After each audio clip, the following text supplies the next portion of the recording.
I'm not going to dance around it. The 10th generation Honda Accord is awesome. Not perfect, but awesome.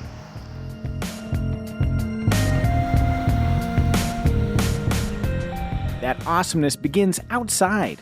In the pantheon of Honda Accords, this might be the coolest. The fastback profile looks substantive and sporty, while the front has an imposing modern presence. It also looks like it has a unibrow, but the Accord's got the swagger to pull it off. Creep inside, and the design is less radical, but still attractive in an unpretentious kind of way. Interior appointments are soft in the right spots, specifically where you'll be resting your elbows and knees. For a mid-size sedan, rear seat legroom is absurd. I'm not quite sure what to do with all of this. And despite a sloping roofline, headroom is good in all positions. Yes, even the middle position. I do have to contend with a center tunnel right here, but if I needed to, yeah, I could hang here for a while.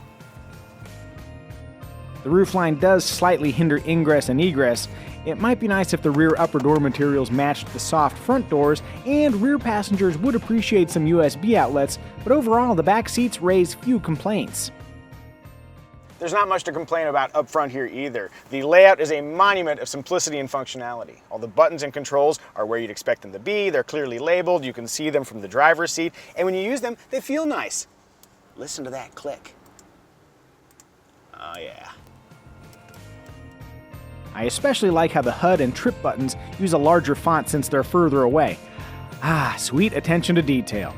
For hauling gear, the trunk provides a healthy 16.7 cubic feet, supported by a wide trunk opening, 60/40 split folding seats, and a good-sized pass-through to the cabin, though the seats don't quite fold flat. Raising the Accord's usability is a big center console, a deep USB-adjacent storage area with optional wireless phone charging, and a driver's seat that offers a wide range of adjustability. In my case, I can enjoy a commanding 9-3, a relaxed 8-4 with my arms on the equal height armrests, and unlike in many cars with the steering wheel adjusted low like I like it, there's no obstructions for the gauge cluster. I can see everything perfectly clearly. Regarding the gauge cluster, it's analog on the right and digital on the left. The digital portion looks sharp and is effortlessly customizable to display the tachometer, audio and phone information, or supplemental navigation directions. We'd be even more impressed if it also showed Apple CarPlay directions, but we're fans nonetheless. Speaking of CarPlay, it's available on all Accords except the base trim, along with Android Auto. Beyond smartphone integration, Honda really has stepped up its infotainment game. A 7-inch unit is standard, but most Accords will come with this vivid 8-inch touchscreen. I love the bright, colorful, clearly distinguished icons, how utterly intuitive it is to navigate, and the fact you can go to submenus with these physical buttons located around the screen. But mostly, I love the fact that I'm not going to have to complain about a lack of knobs anymore. I bet you'll like that too. So my biggest concern, the volume knob, has finally been addressed, but you might be wondering, how does the Honda Accord drive?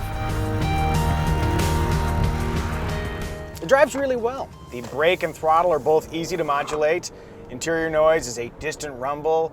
Visibility is good in all directions, and the rearview mirror is wide and matches the shape of the rear glass, giving you an excellent view rearward if you're being chased by the law. For the record, I am not being chased by the law. Yet. When cruising, the steering is as stable as a Clydesdale. That rock-solid highway demeanor is elevated by lane keep assist, which comes standard. That makes it so you almost don't have to steer. Oh, wait, the car is telling me apparently I do have to steer. For roads that curve, the steering wheel lands in the Goldilocks zone, delivering the right amount of heft and direct, predictable responses from the chassis. There are sportier sedans, and there are softer sedans, but the Accord strikes a smart balance between those conflicting demands. Elevating the latest Accord's road manners is a 2-mode adaptive damping system offered on the Touring trim. Able to adjust its reactions 500 times per second, the adaptive dampers deliver a commendable ride that helps smooth undulating roadways. At the same time, the Accord can be fitted with 19-inch wheels that look neat, but degrade ride comfort versus the standard 17-inchers. As is now common, the Accord features a Sport mode that alters steering, throttle, and transmission behavior. Sport mode also sharpens the 2-mode damping system, though in practice, mid-corner bumps still cause the Accord to wallow and bounce. Thankfully, among sensible family cars, that qualifies as fun.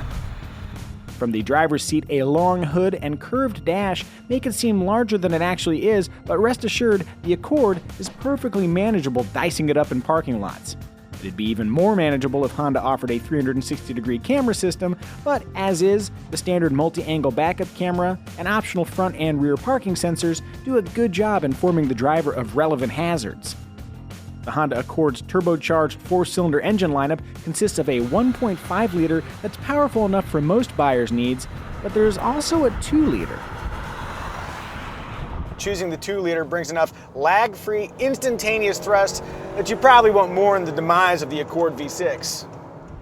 The 1.5-liter engine comes teamed with a continuously variable transmission, while the 2-liter is partnered with a 10-speed automatic that, aside from occasional light jerkiness in stop-and-go driving, is transparent in its operation.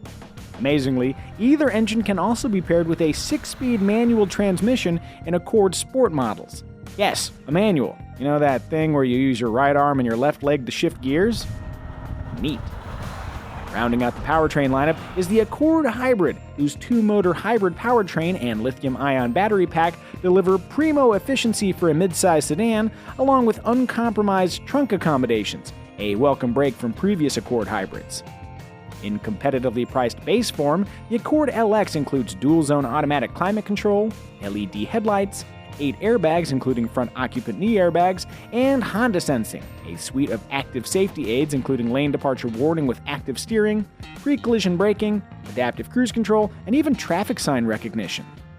One of the things that Honda Sensing does really well is alert the driver without scaring the driver. In some systems, all the sounds and lights can be jarring, but with Honda Sensing, you get a gentle yet assertive chime and orange flashing to alert you that doom lies ahead, but it's not going to distract you from that doom.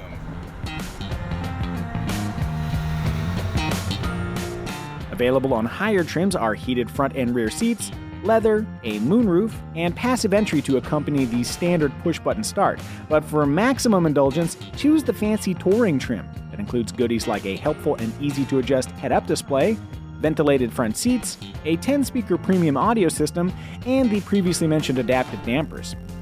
Vying for your midsize sedan attention are the sporting and lovely-to-look-at Mazda 6, the easy-driving and newly outrageous Toyota Camry, and the stylish, value-packed Hyundai Sonata, among a slew of others.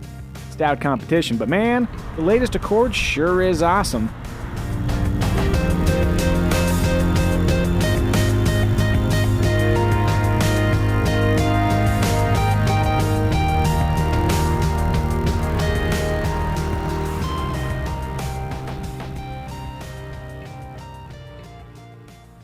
Depending on your wants and needs, there are plenty of good reasons to buy a mid-size sedan that is not the Honda Accord. But if you ask me which sedan is best for the widest swath of the car-buying public, the 10th generation Accord is an easy recommendation.